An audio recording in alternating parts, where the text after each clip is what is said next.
Hello बच्चों, कैसे हैं आप लोग। मैं आपका फिजिक्स ट्रबल शूटर मयूर शर्मा एक बार फिर आपके सामने। आज का वीडियो जो है वो है हमारे पास में गॉस थ्योरम का एप्लीकेशन नंबर 2।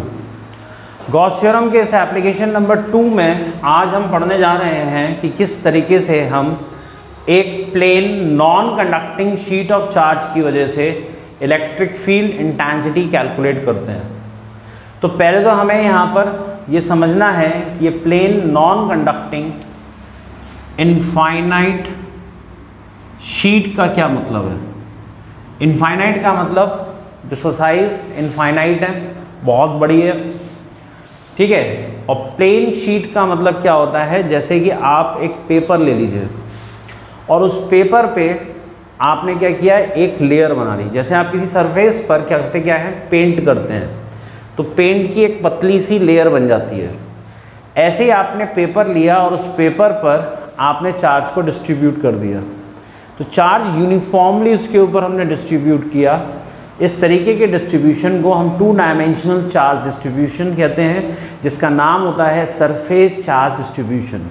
और इसको कैलकुलेट करने के लिए हमारे पास में जो क्वांटिटी होती है उसे बोलते हैं हम सरफेस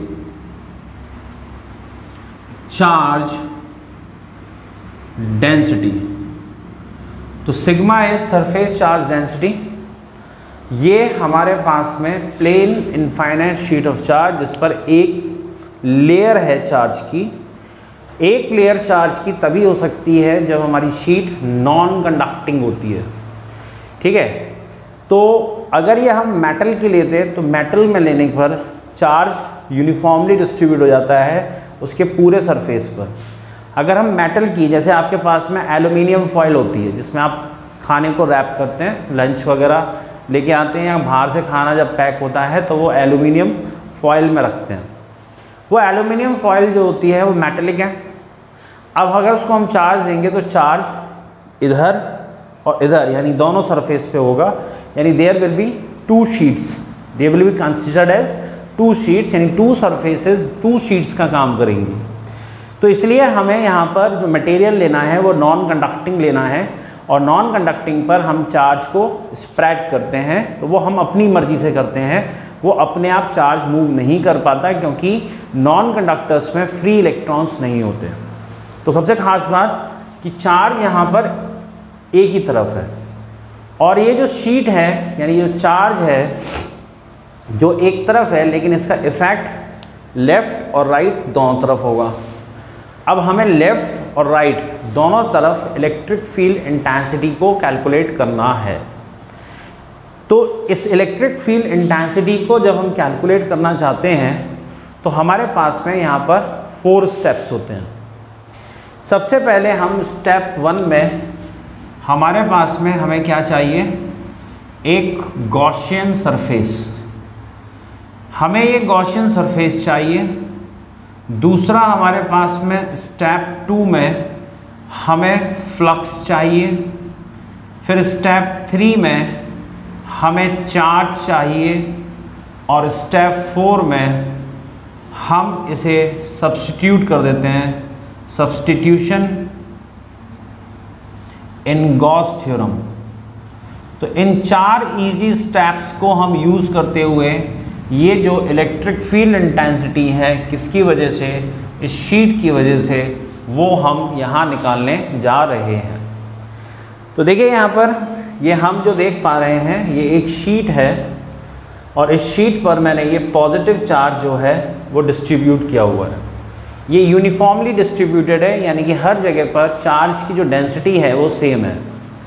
इस चार्ज की डेंसिटी को, क्योंकि ये सरफेस पर डिस्ट्रीब्यूटेड है, सरफेस पर फैला हुआ है, तो इसे हम सरफेस चार्ज डेंसिटी कहते हैं, और इसे हम सिग्मा से डिनोट करते हैं। यहाँ पर इस सिग्मा की जो वैल्यू होती है वो होती है Q divided by A, that is charge distributed per unit area. अब हमारे पास में हमें क्या चाहिए, गॉसियन सरफेस।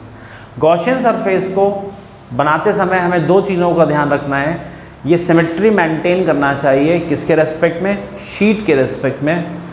और दूसरी चीज़, ये हमारे पास में जो पॉइंट जिस पर हम इलेक्ट्रिक फील्ड निकाल रहे हैं वो पॉइंट इस सरफेस पे लाई करना चाहिए। तो पहला, सरफेस सिमेट्री मेंटेन करना चाहिए, दूसरा पॉइंट सरफेस पे लाई करना चाहिए। तो इसके लिए जो आप ये देख रहे हैं, तो ये शीट में से मैंने क्या किया है, एक सिलेंडर को पास किया है, यानी ये इसमें से होकर जा रहा है। जैसे मान लीजिए मेरा ये हैंड एक शीट है और ये पेन जो है वो एक सिलेंडर है, तो ये बीच में से होकर जा रहा है, यानी इसका आधा पार्ट इधर और आधा पार्ट इधर, यानी कि half part is on the left and half part is on the right. तो एक तरफ डिस्टेंस इसकी r है तो दूसरी तरफ भी डिस्टेंस r है।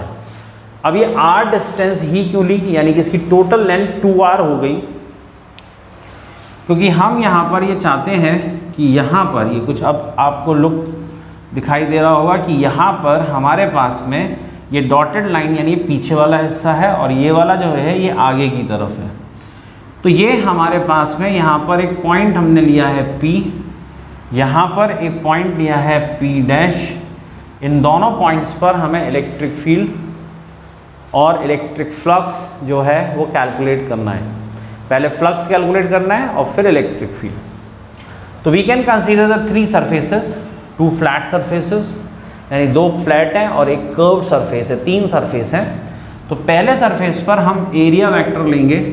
तो ये जो एरिया वेक्टर है वो हमारे पास में A1, और इस प्लस चार्ज की वजह से जो इलेक्ट्रिक फील्ड हो जाएगा वो हो जाएगा E। प्लस चार्ज का इलेक्ट्रिक फील्ड आउटवर्ड होता है, एरिया वेक्टर आउटवर्ड होता है। ठीक है, तो पहले स्टेप में हमने यहाँ पर जो सरफेस बनाया है तो वो हमने 2 तरीके से बनाया है, कि यानी कि जो शीट है वो बिल्कुल बीच में है, इसका आधा हिस्सा इस तरफ और आधा हिस्सा इस तरफ, तो सिमेट्री मेंटेन हो गई। डिस्टेंस हमने r रखी, r वो डिस्टेंस जिस पर पॉइंट P है, जिस पर मुझे इलेक्ट्रिक फील्ड निकालना है। अब हम आ गए हैं स्टेप 2 पर, और स्टेप 2 के लिए हमें फ्लक्स निकालना है। तो उसके लिए मैंने ये एरिया वेक्टर लिया और एरिया वेक्टर के साथ इलेक्ट्रिक फील्ड की डायरेक्शन। तो यहाँ पर ये दोनों सेम डायरेक्शन में है।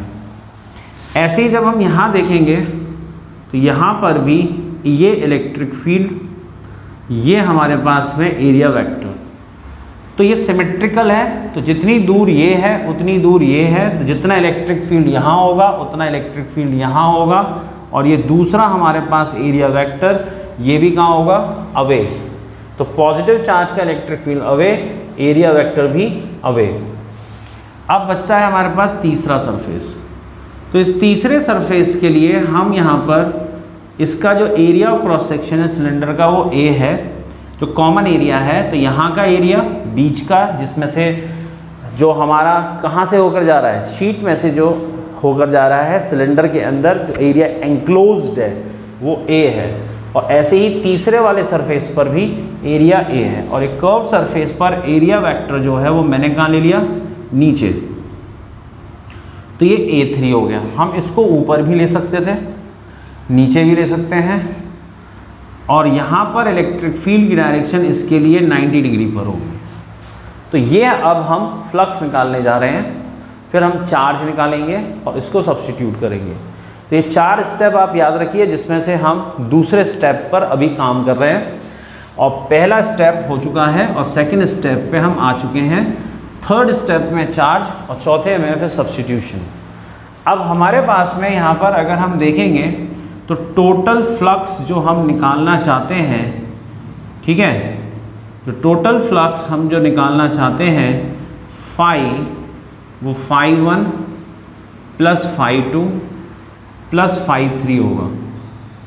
तो φ1 पहले वाले में क्या हो जाएगा, E डॉट A1, ठीक है, plus E dot A2 plus E dot A3। तो E डॉट A1, तो ये हो जाएगा E A1 cos 0, क्योंकि सेम डायरेक्शन है। दूसरे वाले में हो जाएगा E A2 अगेन cos 0, क्योंकि सेम डायरेक्शन है।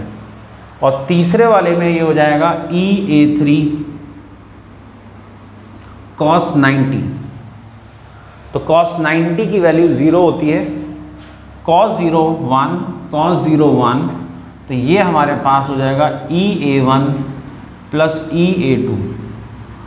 तो ये हमारे पास मैंने जैसे बताया था कि ये पूरे सिलेंडर का एरिया यूनिफॉर्म होगा, एरिया ऑफ क्रॉस सेक्शन, यहाँ पे भी A, यहाँ पर भी A और यहाँ पर भी A। तो ये EA प्लस EA कितना हो गया 2EA। ठीक, तो ये आ गया हमारा सेकंड स्टेप कंप्लीट हुआ, फ्लक्स हमने कैलकुलेट कर लिया। तीसरे स्टेप में हम यहाँ पर निकालेंगे टोटल चार्ज एंक्लोज्ड। अब टोटल चार्ज एंक्लोज निकालने के लिए हमारे पास में यहाँ से हम देख पा रहे हैं कि सिग्मा जो है वो Q/A है। तो अगर मैं Q निकालना चाहता हूँ तो सीधे सीधे लिख सकता हूँ सिग्मा इंटू A। तो इस सिलेंडर में शीट का जो एरिया है वो A है। तो गॉस थ्योरम ये कहती है हमें केवल उतना ही एरिया लेना है जो किसके अंदर आएगा, शीट के अंदर आएगा। तो शीट के अंदर जो एरिया आ रहा है वो A आ रहा है, जिसे हम Q equal to sigma A लिख सकते हैं।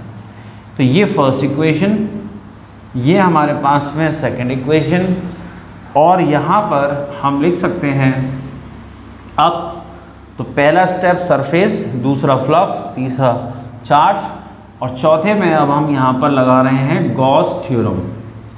तो बाय गॉस लॉ जब हम यहाँ पे देखेंगे तो हमारे पास में फॉर्मूला होता है phi Q net divided by epsilon naught. तो फाई की वैल्यू हमने निकाली थी कितनी 2EA, और ये हो जाएगा sigma A divided by epsilon naught. तो A से A कैंसिल, E आ जाएगा sigma upon 2 epsilon naught. This will be the formula. अब बच्चों यहाँ पर ये हमारा फाइनल फॉर्मूला निकला है, और इस फाइनल फॉर्मूले से हम कुछ और एक आध क्वेश्चन यहाँ पर देखना चाहते हैं। ठीक है, तो इसके ऊपर आपके पास में बोर्ड में कुछ और क्वेश्चंस यहाँ पर पूछे जा सकते हैं। तो ये अभी हमारे पास में हमने देखा कि किस तरीके से हम शीट का इलेक्ट्रिक फील्ड निकाल पा रहे हैं, और अल्टीमेटली ये फॉर्मूला आ गया हमारे पास E is equal to sigma upon 2 epsilon naught. अब आप इसे वेक्टर फॉर्म में लिखना चाहते हैं। वेक्टर फॉर्म का मतलब आप यहाँ पर डायरेक्शन शो करना चाहते हैं इक्वेशन के अंदर। तो हम इस इक्वेशन को यहाँ पर लिख सकते हैं E is equal to sigma upon 2 epsilon naught n cap. ठीक है, तो ये E is equal to sigma upon 2 epsilon naught n cap. तो इसमें ये n कैप यूनिट वेक्टर है जो ये बता रहा है कि इलेक्ट्रिक फील्ड शीट के परपेंडिकुलर होगा। अगर हम देखें तो यहाँ पर इलेक्ट्रिक फील्ड जो है वो सिग्मा के डायरेक्टली प्रोपोर्शनल है। तो E और सिग्मा के बीच में अगर ग्राफ बनाने के लिए आता है तो ये स्ट्रेट लाइन बनेगा। E वर्सेस R, अगर आप देखें R क्या हो गया, डिस्टेंस। अब इस फॉर्मूले में डिस्टेंस तो आ ही नहीं रहा, तो इसका मतलब ये है कि हर एक पॉइंट पर शीट के हर पास में जितने भी पॉइंट्स होंगे उन पॉइंट्स पर यहाँ पर हमारे पास जितने भी पॉइंट्स होंगे उन सभी पॉइंट्स पर यहाँ पर क्या होता है मेरे बच्चे, इलेक्ट्रिक फील्ड इक्वल रहता है, यूनिफॉर्म रहता है, डायरेक्शन सबकी सेम होगी, मैग्नीट्यूड हर पॉइंट पर सेम होगा। तो अगर इसके लिए अगर आपसे वो ग्राफ पूछेगा तो ग्राफ इस तरीके से ये पैरेलल आता है, जो हमें ये बता रहा है कि R तो चेंज हो रहा है लेकिन इलेक्ट्रिक फील्ड चेंज नहीं हो रहा, और ऐसे फील्ड को हम यूनिफॉर्म इलेक्ट्रिक फील्ड कहते हैं। तो जैसे अभी हम बात कर रहे थे वेक्टर फॉर्म में, तो यहाँ पर जैसे हमारे पास में ये प्लस प्लेट है या प्लस शीट है, तो इसके चारों तरफ इलेक्ट्रिक फील्ड लाइंस अगर हम ड्रॉ करेंगे तो वो कुछ इस तरीके से होंगी कि ये इस तरीके से हमारे पास में इलेक्ट्रिक फील्ड लाइंस पैरेलल होंगी, इक्वल डिस्टेंस पर होंगी। इसी तरीके से अगर हम यहाँ पर देखेंगे तो इसके लिए भी ये पैरेलल होंगी, इक्वल डिस्टेंस पर होंगी। ऐसे फील्ड लाइंस यूनिफॉर्म फील्ड को रिप्रेजेंट करती हैं, और इसके लिए एरो अंदर यानी कि इनवर्ड और ये आउटवर्ड। तो इसका कोरिलेशन आप यहाँ देख सकते हैं कि इस इक्वेशन का मतलब क्या है। इस इक्वेशन का मतलब ये है कि electric field lines are perpendicular at the surface of the sheet, और यहाँ पे आर नहीं आ रहा तो यूनिफॉर्म इलेक्ट्रिक फील्ड है। तो इस यूनिफॉर्म इलेक्ट्रिक फील्ड को हम पैरेलल लाइन से दिखाते हैं जो इक्वल डिस्टेंस पर होती हैं और एक दूसरे के पैरेलल होती हैं। हाँ तो बच्चों, अभी हमने देखा इलेक्ट्रिक फील्ड का फॉर्मूला एक प्लेन शीट की वजह से सिग्मा अपॉन 2 एप्सिलॉन नॉट, और उसमें डेरिवेशन देखा, फिर हमने ग्राफ देखे और किस तरीके से इलेक्ट्रिक फील्ड था वो देखा। अब बच्चे हम यहाँ पर ये क्वेश्चन करने जा रहे हैं शीट के ऊपर। अब यहाँ पर मैंने एक प्लस और एक माइनस शीट ले रखी है, यानी now it is not a single sheet, it is a pair of sheets. अब इस पेयर ऑफ शीट्स को अगर हम देखेंगे तो हम यहाँ पर इसका इलेक्ट्रिक फील्ड निकालना चाहते हैं 3 पॉइंट पर। पहला पॉइंट ए, दूसरा पॉइंट बी और तीसरा पॉइंट सी। तो इन तीनों पॉइंट्स में यहाँ पर है क्या। तो जैसे अगर मैं मान लूँ कि मेरे इस तरफ एक शीट है और मेरे इस तरफ एक शीट है, तो मैं शीट के बीच में खड़ा हूँ। जैसे आप दो वॉल्स के बीच में आ गए, तो दो वॉल्स के बीच में जब आ गए तो आप कहाँ पर हैं, पोजीशन बी पर, और दोनों वॉल्स के यानी कि कमरे के बाहर खड़े हुए हैं तो सी, और इस तरफ खड़े हुए हैं तो ए। इन तीनों पॉइंट्स पर हमें इलेक्ट्रिक फील्ड कैलकुलेट करना है। तो इलेक्ट्रिक फील्ड के लिए हमारे पास में होता है principle of superposition. Principle of superposition हम पहले भी पढ़ चुके हैं, ठीक है। आप चाहें तो पुरानी वीडियो में आप जाकर देख सकते हैं कि प्रिंसिपल ऑफ सुपरपोजिशन क्या कहता है। फिर भी यहाँ पे मैं आपको ये बता दूँ कि प्रिंसिपल ऑफ सुपरपोजिशन ये कहता है कि जब एक से ज़्यादा चार्ज होते हैं तो एक से ज़्यादा इलेक्ट्रिक फील्ड बनते हैं, और इन इलेक्ट्रिक फील्ड्स को हम डायरेक्टली क्या कर सकते हैं, ऐड कर सकते हैं with the help of vector method. तो इसके लिए हमें यहाँ पर वेक्टर सम करना होगा। 2 इलेक्ट्रिक फील्ड ए पर बनेंगे, 2 बी पर, 2 सी पर। अब इसके अंदर जब हम यहाँ पे देखते हैं तो हमारे पास में सबसे पहले हम आउटर रीजन्स में देखते हैं। इस प्लस का electric field away from the sheet, तो इसको हम शीट 1 मान लें और इसको हम मान लें शीट नंबर 2। तो ये हमारे पास में इलेक्ट्रिक फील्ड होगा E1। अब इसका जो नेगेटिव होगा तो इस नेगेटिव का इलेक्ट्रिक फील्ड कहाँ चला जाएगा, अंदर की तरफ, तो ये हो जाएगा E2। तो ये E1 मैंने छोटा बनाया है और E2 बड़ा बनाया है। ऐसा क्यों, क्योंकि सरफेस चार्ज डेंसिटी इस पर ज़्यादा है और इस पर कम है। तो हमारे पास में यहाँ पर इलेक्ट्रिक फील्ड का जो फॉर्मूला होता है वो होता है सिग्मा अपॉन 2 एप्सिलॉन नॉट। इस फॉर्मूले के हिसाब से जो E है वो सिग्मा पे डिपेंड करता है। तो यानी कि नेगेटिव जो शीट होगी वो ज़्यादा इलेक्ट्रिक फील्ड बनाएगी और पॉजिटिव होगी वो कम बनाएगी। ऐसे ही अगर हम इस आउटर रीजन में आ जाएं तो अब डायरेक्शन क्या होगी, अब हमारा E2 इस तरफ होगा, E2 शीट की तरफ क्योंकि नेगेटिव चार्ज है, और पॉजिटिव जो होगा वो यहाँ होगा बाहर यानी शीट से दूर। तो पॉजिटिव चार्ज के लिए away from the sheet, away मतलब प्लस से इधर और प्लस से इधर, और माइनस के लिए शीट की तरफ, इधर शीट की तरफ। तो इस तरीके से ये डायरेक्शंस आ गई। यानी कि अगर हम देखेंगे तो आउटर रीजन्स में या इलेक्ट्रिक फील्ड अपोजिट डायरेक्शन में। अब बीच में देखें तो बीच में जब हम यहाँ पे देखते हैं तो जैसे ये पॉइंट है B, तो इस प्लस का इलेक्ट्रिक फील्ड अवे और माइनस का टुवर्ड्स, तो ये E1 और E2 दोनों सेम डायरेक्शन में होंगे।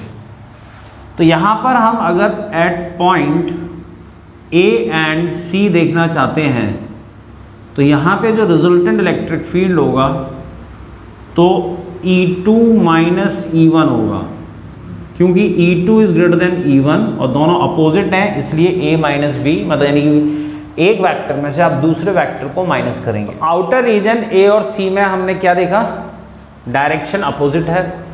डायरेक्शन अपोजिट है तो फॉर्मूला लगा हमारा A माइनस B, यानी कि हम एक वेक्टर में से दूसरे वेक्टर को माइनस करेंगे और एक वेक्टर जहाँ पे जो बड़ा होगा वो A मानेंगे और उसको दूसरे वाले को B। तो ये हो जाएगा E2 माइनस E1। ये वाला जो फॉर्मूला है ये हम यूज़ कर रहे हैं, और जैसे कि हम डायरेक्शन हम ऑलरेडी ले चुके हैं, तो अब हम मैग्नीट्यूड निकालने जा रहे हैं, तो हम इस नेगेटिव चार्ज का नेगेटिव साइन इग्नोर कर देंगे। और जब ये इसको इग्नोर कर देंगे तो ये हमारे पास वैल्यू आ जाएगी 2 sigma upon 2 epsilon not. Sigma की जगह पर रखेंगे हम 2 सिग्मा,